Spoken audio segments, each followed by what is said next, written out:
I mean, this can happen to anybody. It's not, they're not selective.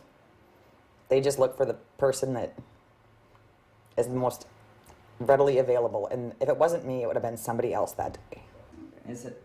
A local woman is urging everyone to be extra cautious of selling online because the scammers are even taking the seasoned and smart sellers. It was a shock for a Fargo woman to realize that she had been taken advantage of by online scammers. Stories that she hears happening to other people, but not her. Thanks for joining us. Mike will join us a little bit later in the show. Now, she never expected this to happen to her. Ivana Simic sat down with the woman who got caught up in a scam where the crooks have taken their schemes to a whole new level. All Amberly wanted was to sell her car, but little did she know she was in for a wild ride. Anybody can get sucked into a bad scheme, and wanting to believe the best in people is not always the right thing to do. Lee put her Dodge Charger on Craigslist. Soon after, she was contacted by a person named Brenda Reynolds who agreed to buy the car. Brenda claimed that she sent more than $10,000 and an extra $900 into Lee's PayPal account with fake emails confirming the transfer and everything. This is the agent's name that I needed to send it to. The scammer claimed the extra money was supposed to go to a driver to pick up the car in Fargo and bring it to Texas. To release the hold on Lee's PayPal payment, Lee had to take $900 of her own money and send it to the alleged driver. She said all of the right things to make me feel okay about refunding the money. And because it was is already just a hold on my account, that it was going to go directly into my account once that she received that back. And that didn't happen. Once Lee sent the $900, she received another email from the scammer asking for another $1,500 for insurance. That's when Lee knew she was scammed. She sent an email to PayPal and they confirmed that it was a phishing scam. But it got worse. I've received quite a few emails from him or her. It's almost harassing, and some of them are pretty graphic. Whoever this is thinks this is a complete game and that they're never going to get caught. The person posing to be Reynolds wouldn't give Lee their address or personal information. They even taunted her and harassed her.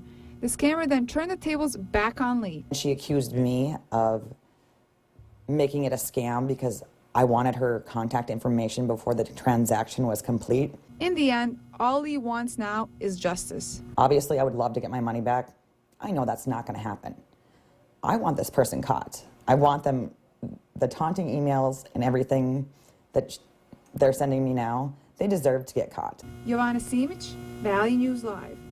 Now, to avoid getting scammed, Craigslist suggests to deal with only local buyers and sellers, never wire funds to a distant buyer, and don't give out any financial information.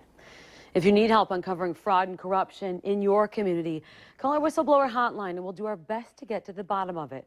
Call 701-237-6576 and leave your tip. A member of our investigative team will then get on the case and go to work to expose the truth.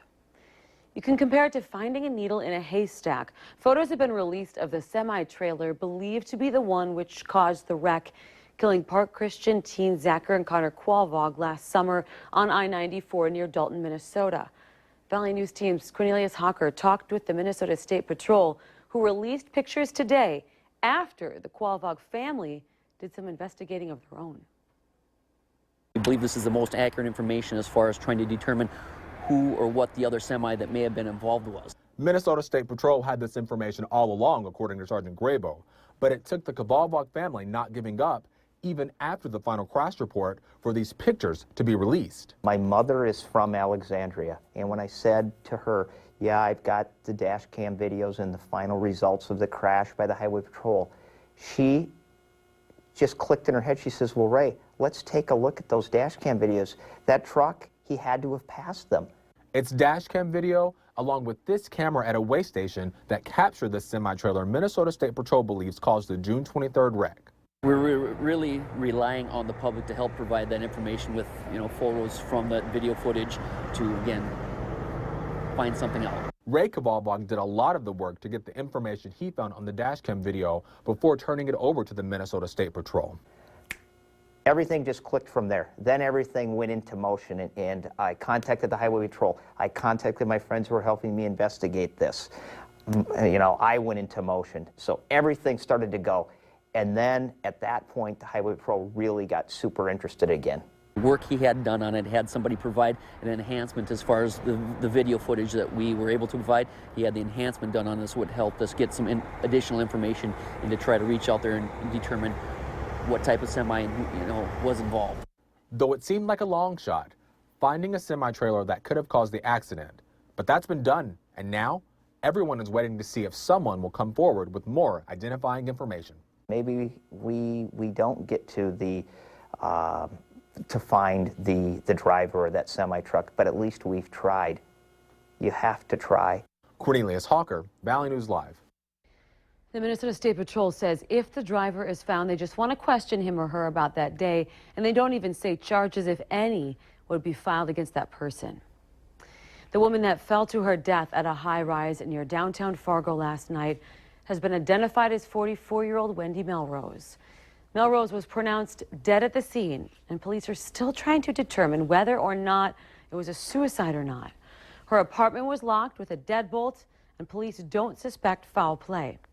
Melrose lived on the 17th floor, and the window she exited was broken out. Fargo police say about 100 calls were made to dispatch from the high-rise building yesterday, but police are unsure if any of the 911 calls came from Melrose. Powerball ticket sales have caught fire, boosting the jackpot to nearly $500 million. And if no one wins it tonight, the jackpot apparently could go up to a record-setting $675 million. Valley News Team's Christine Stanwood talked and asked some Powerball hopefuls the question on everyone's mind: are you feeling lucky? For some, it's just another pit stop on their way home from work. So that's why I came here, is because I already have a code for car wash. Are you feeling lucky?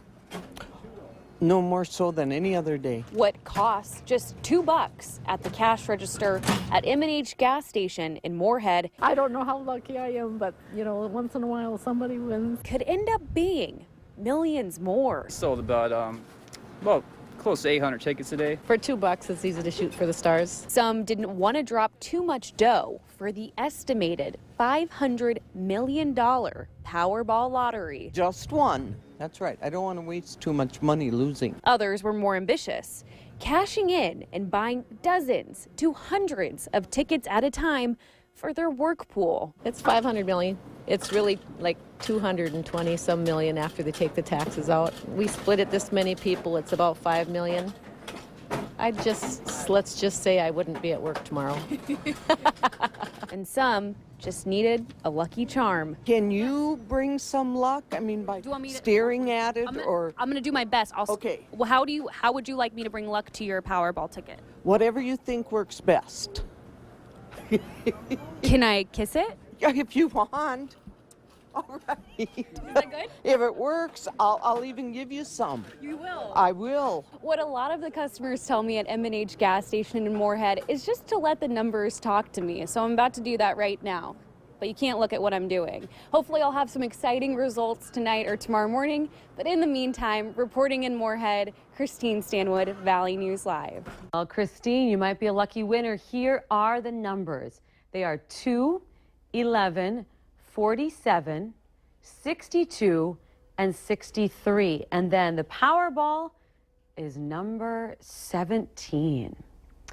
The Cass County Sheriff's Office did a bit of personal investigative work in order to pull off a surprise engagement for one of their own. Take a look at this. They put the groom-to-be in the back of a squad car. They pulled it in, and they asked Deputy Katie Hansen to help with an uncooperative and unruly man being escorted to the jail. Now, Deputy Hansen arrived with other deputies, only to find that the uncooperative man, who was actually in the back there, ended up being her boyfriend, Ryan, and he had a little something to say to her.